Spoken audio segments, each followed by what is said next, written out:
Government is sole source. We provide the service. If people don't like it, tough. We may, as members here, have different priorities about what we would like to fund in government, but I think we're all united that we would like the money that we do spend to be used wisely. But we're not put together that way. That's what this bill is striking at. It's trying to create some kind of review about whether we're actually using our money wisely, because if we have more, we can use it more for the programs we want to fund rather than just the structure that's implementing those programs that we want to fund. And so I use this every time we get into this, but if you aim at nothing, you're sure to hit your target.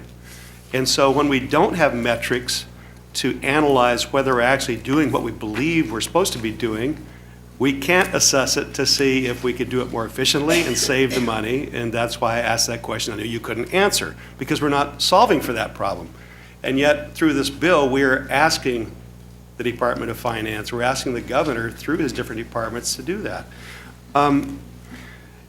You made the comment also that the costs were not absorbable at this time, and yet we have a former secretary that has commented that she took her budget, and with her drive, and frankly, she does have a little more drive than most that are in charge of things like that, she made it work.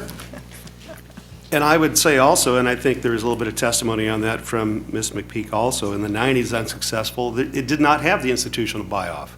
This was something, as you said, an add-on. It wasn't something that was outcome-oriented. It was more like, oh my gosh, we got one more thing to do. How do we do this? You go through a mechanical process, you're not going to get somewhere, because that was never the real objective.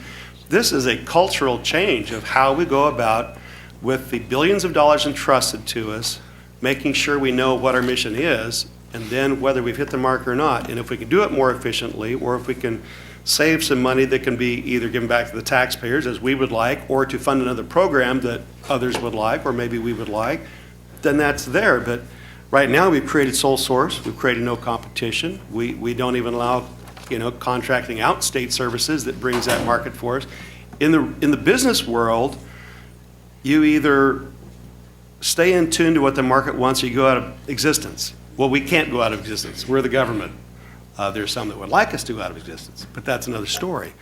But this is something that I've gotten firmly behind, because I believe it at least creates one method where a sole source organization has some method of saying where they want to go and how they can get there and how they can do it more efficiently.